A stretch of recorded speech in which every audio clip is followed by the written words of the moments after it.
What's up, you pleb? This is your Total War Master, and this is 10 things Medieval 3 Total War would need if it, of course, ever gets published. If you ask me, I don't want it to be published right now because I don't trust Creative Assembly to do a good enough job, but in the future, I definitely want to see it. Also, make sure to comment your ideas down in the comment section so we can see what are your ideas and, you know, just have a general opinion of what would be good, what would be bad, etc. Okay, so this is the first thing we would need in Medieval 3. Detaching armies. So like in this case, we have of course King Philip, our faction leader, and let's say I'll take these guys to take Caen, but I still want some guys to go back to Paris, because it may be, no, there's an army coming, whatever. You can't do that in the newer Total War games, but Medieval 3 freaking needs it. And then of course you can go and attack Caen with this army. You know, so basically detachable armies that don't need the general, that is what I think that really this game will need if it comes out.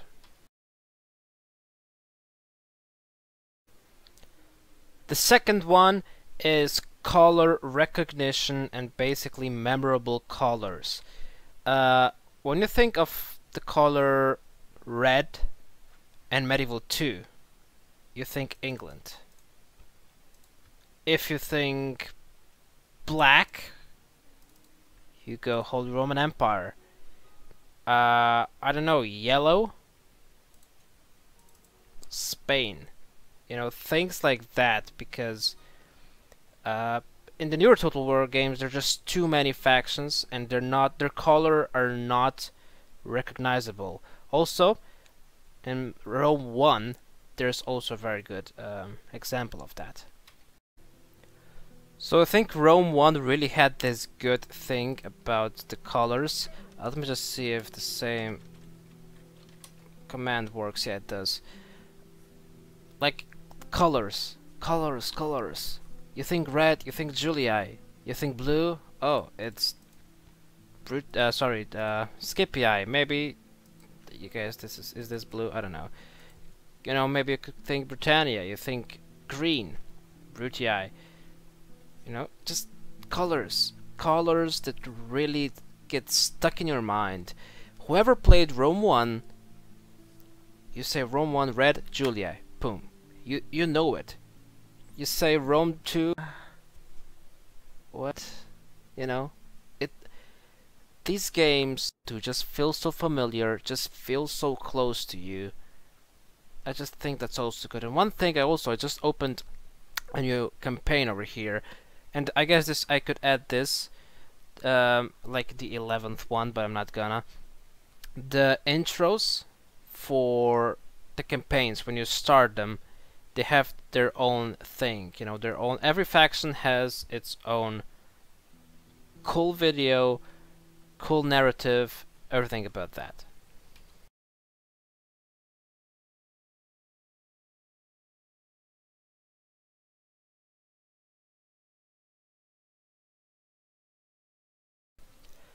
This third one is kinda similar to the second one, and it's basically not too many factions that are too similar to each other. Now we can have Medieval 2 as a good example.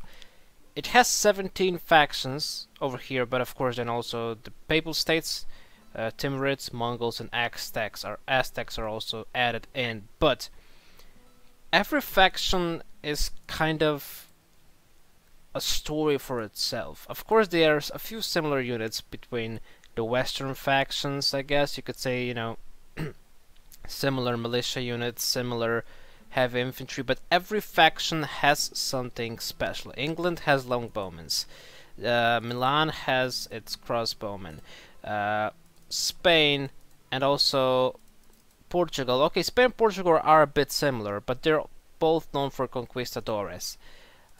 Holy Roman Empire, known for the Gothic Knights. You know, good horse archers in Byzantium and the Turks. Good spear militia units in Italy. You know, things like that. That I think in the newer Total War games, Rome 2, Attila, I can't say for Thrones of Britannia because I haven't played it, because it looks trash. But for those two games, Rome 2 and Attila, there are just too many factions that you can't get connected. I feel that like Medieval 2, Rome 1 has a faction that is always close to your heart. For me, that in Medieval 2, that is Milan. For some reason, I just like Milan.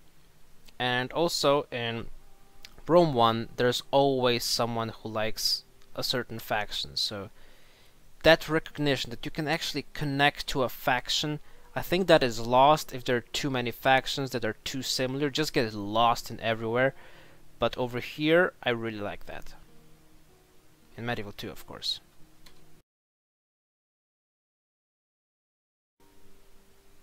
Over here, we have the population thing, the population count.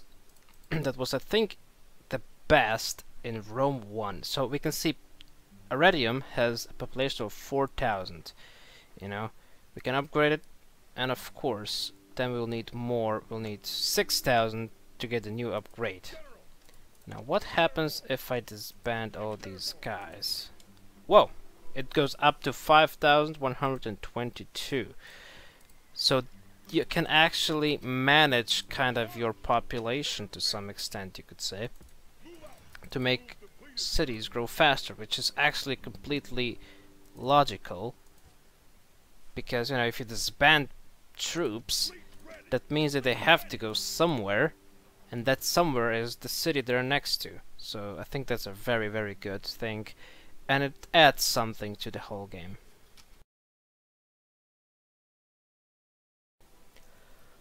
One very awesome thing about Medieval 2 was the Pope and kind of jihad mechanic as well, especially the Pope one, because you really had to care. I mean, not really, but you had to care if you get excommunicated. That really hurt you. You got minus public order and all other things. You couldn't go on Crusades. People would call Crusades on you, and if you took Rome, just expect every single fucking Catholic faction coming on you and declaring the war via via Crusade. So that was really something that you had to think about, and the Pope mechanic, I think it really has to come in if Medieval 3 would be a thing. Number 6 is the absolute one of the best things that were in Medieval 2. The expansions, they were fantastic, and they weren't that expensive. So in Medieval 2 we had Americas, Crusades, Britannia, and Teutonic as the 4 expansions. They were fantastic, especially Britannia, Teutonic, and Crusades. I really enjoyed them. Americas was okay, but not as good as the other 3, to be honest. But still, I would like something like this to be added. Now, no, it's probably would be paid to get it, you know, but if possible, even if it's DLC, these 4 expansions, and maybe, you know, upgrade it for even more areas, you know, more these smaller campaigns, I think that would be absolutely awesome.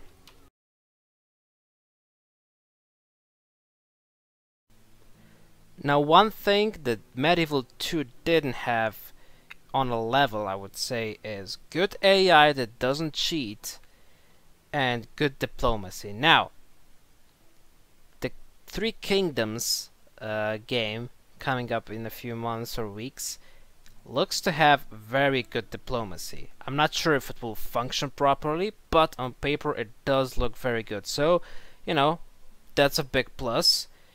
And now for the good AI that doesn't cheat. Now in Medieval 2, the AI was bad, but it got lots of cheats on the campaign map. It got, you know, if you thought about it, it got some very funny things. Like, it only had like 1 settlement and a shit ton of armies. You know, if you were that faction, you would get broke in, like, I don't know, 2 turns. You'd be in minus 10k or something like that. So, you know, it's kind of annoying because it becomes a grind, because the AI is shit. You can win most of the battles, but they just keep coming with those armies. And what would be better is to the AI be actually good and have the same rules that you have, you know, surrounding money, surrounding how many troops can they produce, etc., etc.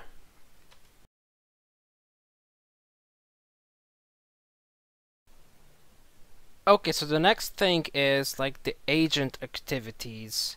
In Medieval 2, I think they were much better than they are in the newer games. Of course, you can have like princesses that can go actually on diplomatic stuff, or they can marry. You have spies that you actually get videos for. So this is gonna... Okay. And you had these funny videos that maybe got a bit repetitive after some time, but they were hilarious, they were funny, sometimes they were, you know, they're really good. Let's see what's gonna happen. I think we're, yeah, you know, we're getting in, and that's really funny. You know, kind of a sketchy thing, but I really like it, you know. These videos always kind of made me feel good, you know. Let's see, will they open the gates now? But things like that were, if you ask me, very good. You know, you have, of course, other agents. You have assassins, spy, diplomats, merchants. Okay, not the best part of Medieval 2, but still good, you know. Things like that I really enjoyed.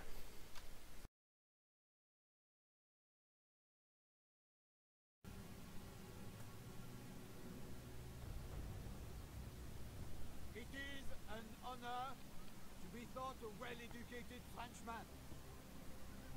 But I tell you that in all the books I've ever studied, I have never seen an account of something as lowly and disgusting as our foes. Even bookworms and dusty beetles have more pride than they. Saint-Denis preserve. I have seldom seen a more dispiriting sight than the English army. They have no sense of style, no élan, no manly virtues, no reason to live, no decent food, no attractive womenfolk. And their leaders, oh why, the devil himself would be shamed to have them in hell.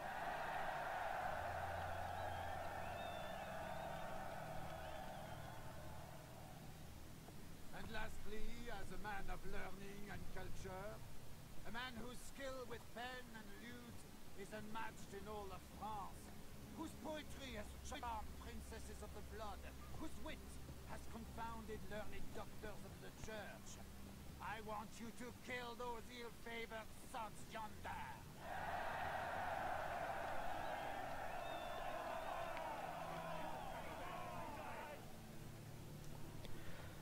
Okay, so basically the ninth thing, I think, is pre-battle general speeches. Like this, done like this. There are a few in the newer Total War games, but they're not hilarious, they're not interactive. In interactive, I mean, it depends what your general says on their traits, on the enemy, on the army sizes, on the importance of the battle, etc., etc., etc. And it's freaking awesome. Sometimes it's absolutely hilarious, and it's just so good. And Medieval 3 would really need this.